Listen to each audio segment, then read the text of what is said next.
열왕기하 1장 13절 말씀부터 16절까지입니다. 왕이 세 번째 50부장과 그의 군사 50명을 보낸지라. 셋째 50부장이 올라가서 엘리야 앞에 이르러 그의 무릎을 꿇어 엎드려 간구하여 이르되, 하나님의 사람이여, 원하건대 나의 생명과 당신의 종인 이 50명의 생명을 당신은 귀히 보소서. 불이 하늘에서 내려와 전번에 50부장 둘과 그의 군사 50명을 살랐거니와 나의 생명을 당신은 귀히 보소서 하며, 여호와의 사자가 엘리야에게 이르되 너는 그를 두려워하지 말고 함께 내려가라 하신지라.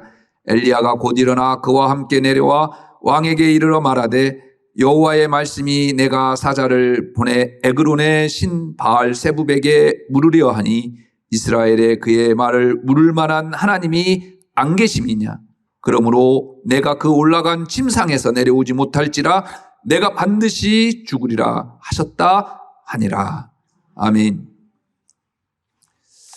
교도소에 수감된 죄수 한 명이 있었습니다. 그는 늘 탈옥을 꿈꿨습니다. 그래서 어떻게 탈출할 수 있을지 수많은 계획들을 세워놓았습니다. 그러던 어느 날 매일 일정한 시간에 교도소를 방문하는 빵 배달차를 만나게 되죠. 교도소에서 탈출할 수 있는 번뜩이는 아이디어가 그의 뇌리를 스쳤습니다. 삼엄한 경비가 유일하게 느슨해질 때가 바로 그 빵차가 왔을 때임을 알아냈습니다. 그는 감시가 소홀한 틈을 틈타서 은밀히 빵 배달차 깊숙한 곳에 몸을 숨겼죠. 빵으로 꽉 차 있는 화물칸은 덥고 숨이 막힐 정도였습니다. 답답해서 온몸이 땀으로 범벅이 됐습니다.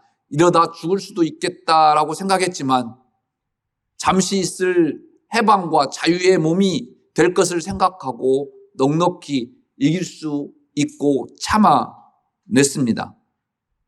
잊고 차가 멈추고 기사가 나간 틈을 타 그는 주위를 살핀 후에 차에서 내렸습니다. 이제는 어떤 구속도 없고 나는 자유다라고 행복에 젖어 있었고 잔뜩 부풀어 있었죠. 차에서 내린 순간 그의 모든 꿈은 사라졌습니다. 빵차가 도착한 곳은 또 다른 교도소였기 때문이었습니다. 그는 곧바로 붙잡혀서 이전보다 더 악명 높은 감옥에 수감되었습니다.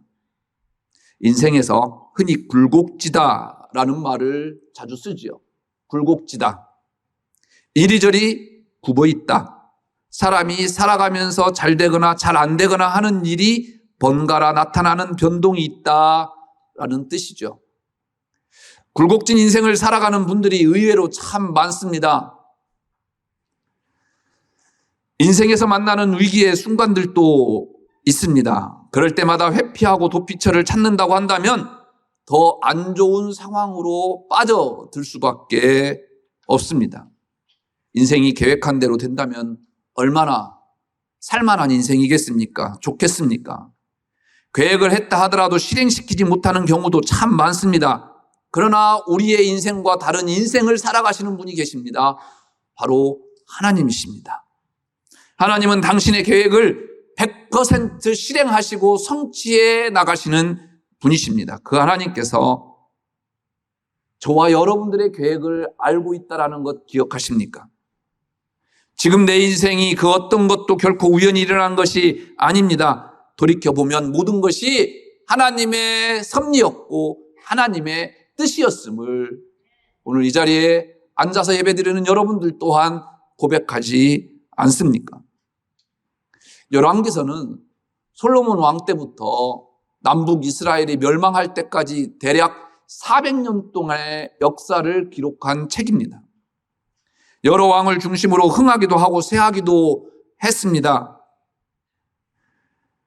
하나님께 대한 순종의 여부가 이 흥과 쇠의 갈림돌이었음을 성경은 우리에게 보여주지요. 하나님이 역사의 주관자이심을 보여주는 책입니다.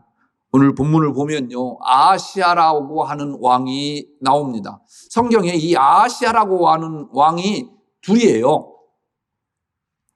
남루자의 아하시아는 아합과 이세벨의 딸 아달랴의 아들입니다. 남유다 6번째 왕으로 주전 841년 딱 1년 동안만 왕의 자리에 앉아 있었습니다.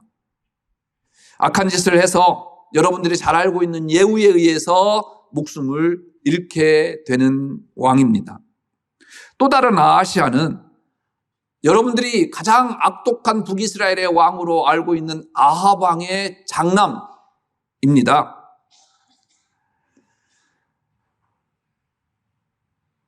그는 3년 동안 왕위에 있었던 북이스라엘의 11번째 왕이었죠. 그러니까 두 아하시아는 촌수로는 서로 삼촌과 조카의 관계입니다. 공통점이 있죠. 왕위에 오래 머무르지 못했고 악한 일을 했던 사람입니다. 본문에 나오는 아하시아는 북이스라엘 왕인데 자기 아버지 아합처럼 우상을 섬기고 하나님을 떠나 살다가 일찍 하나님의 심판으로 죽은 왕으로 기록되는 왕입니다. 아합은 악하기는 했지만 강한 군사력을 가지고 있었습니다. 그래서 주변의 많은 나라들을 정복했습니다. 그런데 이 아합이 죽고 아하시아가 왕에 등극하자 모압이라고 하는 나라가 배반을 합니다. 설상가상으로 아하시아는 다락난간에 떨어져서 부상을 당하게 됩니다. 부상 정도가 심했던 것 같습니다. 죽을 것 같았던 것 같습니다. 그래서 아하시아는 바알세붑에게 자신이 살지 죽을지 물어보라고 사람을 보냅니다. 바알세붑, 파리의 왕이라는 뜻입니다. 파리 형상의 우상이거나 파리가 전염시키는 질병에서 보호해 준다고 믿는 우상일 것입니다. 자기 어머니의 고향인 두로와 시돈의 바알에게 보내지 않고 에그론의 신 바알세붑에게 사람을 보냈다? 무슨 말일까요?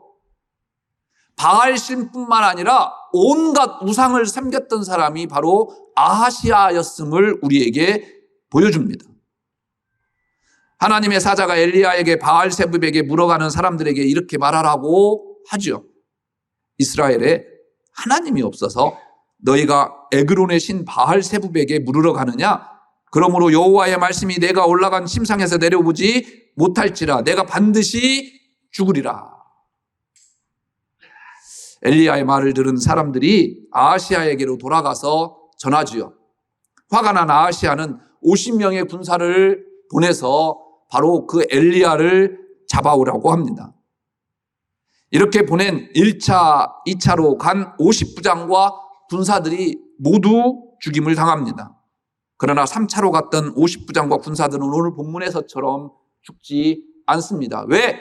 1, 2차로 보냈던 50부장과 군사들 50명씩 각각 100명이 죽임을 당했을까요? 바알세붑에게 자신의 미래를 물으러 가던 사자들이 엘리야를 만나 그냥 돌아오자 아하시아는 50부장에게 명령을 내려서요 엘리야를 잡아오라고 합니다. 50부장은 군사들을 데리고 엘리야가 있는 산으로 가서 이렇게 말하지요. 하나님의 사람이여 왕의 말씀이 내려오라 하셨나이다. 그런데 그 말을 들은 엘리야가 갑자기 이런 말을 합니다. 내가 만일 하나님의 사람이라고 한다면 불이 내려서 너희 50명을 살을 것이다. 그러자 하늘에서 불이 내려 50명이 죽습니다. 이렇게 1차, 2차에 걸쳐서 100명의 군사들이 죽습니다. 왜 죽었을까요? 오늘 본문 앞에 있는 성경 말씀을 통해서는요, 도저히 이들의 죽음을 찾을 수가 없습니다. 왜 엘리야는 이렇게 끔찍한 말을 해서 그 100명의 군사들을 죽였을까? 공동번역 성경으로 구절을 보았더니 이렇게 번역이 되었어요. 50인 대장을 부하를 딸려 엘리야에게 보냈다. 그들이 산으로 올라가 보니 엘리야는 마침 산 위에 앉아 있었다. 대장이 하나님의 사람이여 당장 내려오시오. 어명이요. 어떻습니까? 좀 이해가 되십니까? 우리가 본 성경과 말투가 많이 다릅니다. 그렇다면 히브리 원문으로 읽어본다면 오늘 본문을 어떻게 이해할 수 있을까요? 당신이 하나님의 사람이라고 했느냐? 여기 있는 군사들 풀어서 험한 꼴 당하기 전에 내려와라 라는 식으로 기록되어 있습니다. 왜 50부장과 그 군사들이 죽은지 이해가 되시죠? 이들이 죽은 것은요, 하나님에 대한 도전적인 태도 때문입니다. 하나님이 이미 몇 해 전에 바알과 아세라 선지자 850명을 진멸시키셨습니다. 아합과 이세벨도 하나님을 대적하고 불신앙적인 태도로 살다가 죽임을 당했습니다. 그러면 그 아들 아하시아에게 깨달음이 있어야 했습니다. 더구나 자신이 난간에 떨어져서 심각한 부상을 입었습니다. 그러면 더더욱 깨달아야 되지 않겠습니까? 그러나 아하시아는 전혀 깨닫지 않습니다. 하나님을 생각하지도 않습니다. 오히려 자신의 생사를 바알세붑에게 물으러 사람을 보냅니다. 하나님을요, 무시하고 경멸하는 태도입니다. 아하시아가 이렇게 하나님을 무시하니까 당연히 엘리야도 그들을 무시할 수밖에요. 성경을 보십시오. 하나님을 믿지 않고 하나님과 하나님의 말씀을 업신여겼던 사람들이 어찌 되었습니까? 망합니다. 하나님께서 가만두지 않습니다. 하나님께서 사랑하셔서 하나님께서 특별히 선택한 이스라엘 백성들 출애굽시킵니다. 그런데 하나님을 원망하고 하나님의 말씀에 따르지 아니했던 그 모든 사람들은요, 가나안 땅을 단 한 명도 들어설 수가 없었습니다. 하나님을 경외해야 할 이스라엘의 왕으로부터 50부장까지 하나님과 선지자를 업신여긴 겁니다. 이들에게는요, 하나님을 알아볼 수 있고 하나님의 뜻을 깨달을 수 있는 지혜가 없었다라는 이야기입니다. 길거리 호떡장수에서 2000여 개의 가맹점의 대표가 된 사람들이 있습니다. 여러분들이 아주 잘 아는 사람이죠. 죽 전문점 본죽의 CEO 김철호 씨예요.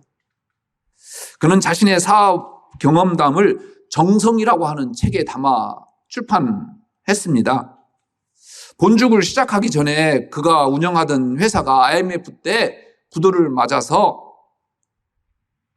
안타깝게 회사를 접을 수밖에 없었습니다. 부도난 회사를 처리하고 남은 것이요, 승합차 한 대뿐이었다고 합니다. 너무 힘들고 피곤해서 문간방에 쓰러져 잠이 들었는데 잠에서 깨어난 순간 불현듯 떠오르는 말이 있었습니다. 어머니가 늘 하시던 말이었습니다. 어머니는요, 일찍이 혼자 되셔서 몇십 년 동안 혼자 몸으로 포목점을 하면서 5자녀를 키워냈다고 합니다. 그 어머니께서 가정에 어려움이 있고 힘들 때마다 입버릇처럼 했던 말이 있다고 합니다. 장에 가면 소도 보고 말도 본다 라는 말이라고 합니다. 권사님, 이게 무슨 말인지 아세요? 장에 가면 자신의 뜻과 상관없이 이것저것 보게 되는 것처럼 살다 보면 좋은 일도 생기고 나쁜 일도 생기니 어떤 일에 일희일비하지 말라라고 하는 뜻입니다. 평범한 말이었지만 잠에서 깨어난 그는요, 이 말이 생각났다고 합니다. 그래서 큰 깨달음으로 다가왔습니다. 그는 그 후 재기에서 오늘의 기업을 이루었다고 합니다. 여러분, 깨달음은요, 복이에요. 깨달음은요, 문제를 문제로 인식할 수 있는 힘이 있습니다. 그래서 그 문제를 어떻게 해결할 수 있는지 지혜를 우리에게 갖다 줄 뿐만 아니라 다시 일어날 수 있는 힘을 가져다 주는 것이요, 이 깨달음이에요. 첫 번째 50부장과 그 군사들이 죽임을 당했음에도 아하시아는 깨닫지 못했습니다. 아하시아는 다시 50부장과 군사들을 보내주어 그런데 이들의 태도도 전혀 달라진 것이 없습니다. 오히려 더 강압적입니다. 하나님의 사람이여 왕의 말씀이 속히 내려오라 하셨나이다. 오히려 속히라고 하는 단어를 더 추가해서요, 빨리 내려오라는 겁니다. 더 강압적인 말을 합니다. 결국 이들도 모두 죽게 되지요. 50명씩 2번이나 반복해서 죽임을 당한 것은 더 큰 재앙을 막으시려고 하는 또 하나님의 뜻이 숨겨져 있습니다. 모압의 반란을 통해서 아하시아가 난간에서 떨어진 일로 아하시아가 보낸 100명의 군사를 죽임으로 말미암아 이스라엘 전체가 멸망하고 이스라엘 전체가 죽임을 당하지 않게 하기 위한 하나님의 사인이었다라는 거예요. 물론 이 100명의 군사들도 바른 태도를 가졌다고 한다면 죽지 않았겠지요. 문제는요, 하나님을 무시하고 업신여기며 깨달음이 없었다라는 것입니다. 그럼 3차로 간 50부장과 군사들은 왜 죽지 않았을까요? 두 차례 간 군사들의 죽임을 당하는 것을 본 세 번째 50부장이 한 말을 들어보십시오. 무릎을 꿇어 엎드려 간구하여 이르되 하나님의 사람이여 원하건대 나의 생명과 당신의 종인 이 50명의 생명을 당신은 귀히 보소서. 불이 하늘에서 내려와 전번에 50부장 둘과 그의 군사 50명을 살랐거니와 나의 생명을 당신은 귀히 보소서 하매.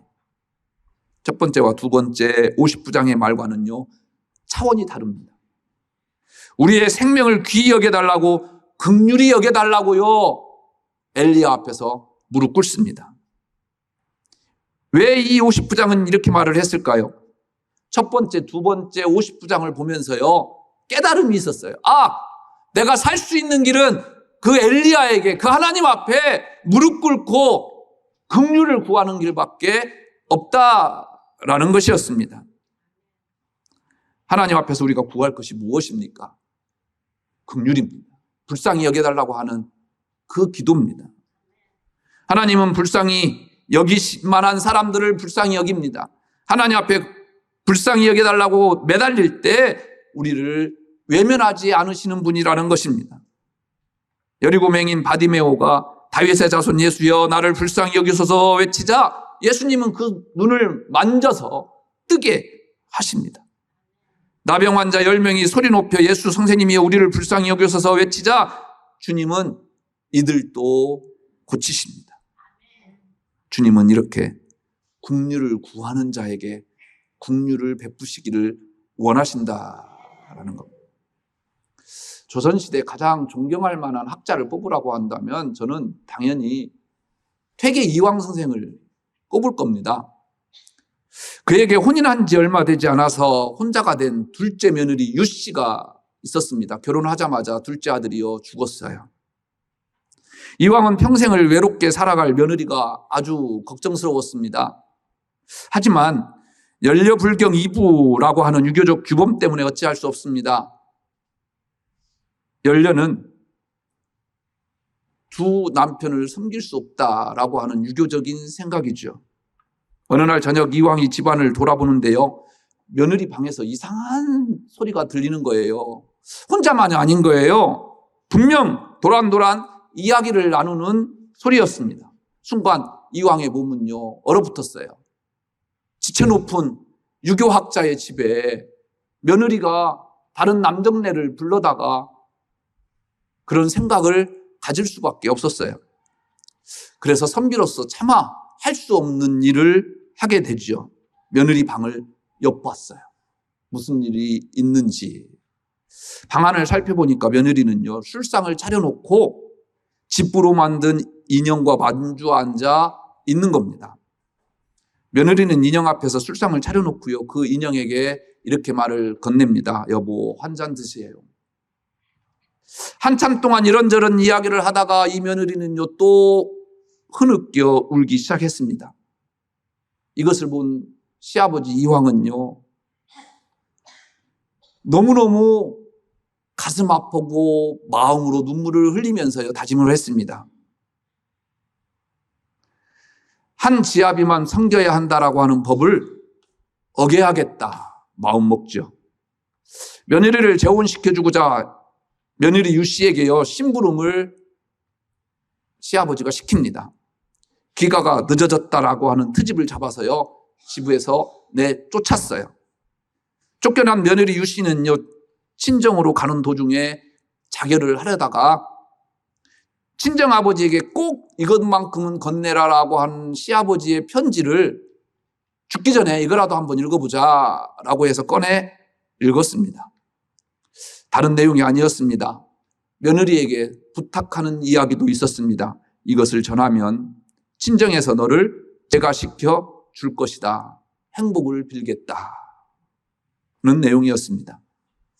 여러 해가 흐른 뒤 이황이요 한양으로 가다가 날이 저물어서 어느 집에 하룻밤을 머물게 되었어요. 저녁상도 아침상도 아주 거하게 차려내왔는데요. 이왕의 간에 딱 맞고 이왕이 좋아하는 음식들로만 가득한 상이 차려져 있는 거예요.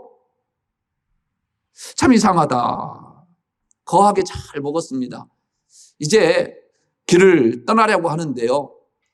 남자 주인이 아내가 지었다고 하면서 버선 2켤레를요 이왕에게 건네는 겁니다. 이걸로 갈아 신으십시오.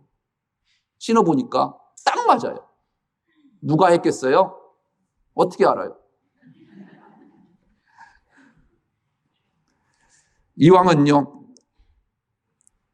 잘 정돈된 집과 주인의 사람됨을 보니까 내 며느리가 고생은 하지 않고 살겠구나라고 생각해서요. 며느리를 만나보고 싶은 마음이 간절했지만 제가 해서 잘 살고 있는 그 며느리의 마음을 흐트러 놓고 싶지 않아서 그냥 감사한 마음으로요, 한양으로 출발했습니다. 며느리 유 씨는요, 시아버지의 이 뒷모습을 바라보면서 눈물을 훔치고 있었습니다. 감동이지 않습니까? 누군가 불쌍히 여기는 마음이요, 누군가 다시 살아갈 수 있는 원천을 주는 겁니다. 때로 이 긍휼이 살아가야 할 이유와 목적이 됩니다. 참고 견디고 다시 일어설 디딤돌이 되기도 합니다. 여러분들의 그 긍휼을 베푸는 그 마음이요, 누군가에게는요 살아낼 수 있는 힘의 원천이 되고요, 버틸 수 있는 힘의 원천이 되고요, 또 살아가야 할 이유와 목적이 됨을 기억하십시오. 이 시아버지보다도요 더 큰 긍휼함으로 권사님을 바라보는 눈길이 있습니다. 바로 하나님이십니다. 그 긍휼하심으로 우리가 살고 살아갈 힘을 우리는 얻었습니다. 태신자, 태아를 모태에 품고 있듯이 누군가를 마음에 품고 기도하여 교회로 인도할 대상으로 삼는다라는 전도 용어입니다. 여러분들이 품고 있는 태신자들도 저와 여러분들처럼 구원의 감격과 기쁨으로 살 수 있도록 우리가 도와야 할 것 아니겠습니까? 하나님이 직접 하실 수 있지만 준비된 여러분들의 그 마음을 통해서 또 태신자를 품고 그 태신자를 위해서 기도하는 그 기도를 이루어 가십니다. 여러분들 때문에 새로운 삶을 살아야 할 분들을 하나님께서는요 선택해 놓으셨습니다. 함께 기도하고 그분을 위해서 함께 긍휼을 구해보면 어떨련지요. 한 달 동안 우리가 그 태신자들을 품고 기도함으로 또 하나님의 귀한 열매들을 바라보며 또 무릎 꿇는 여러분들 되시기를 주의 이름으로 축복합니다. 기도하겠습니다.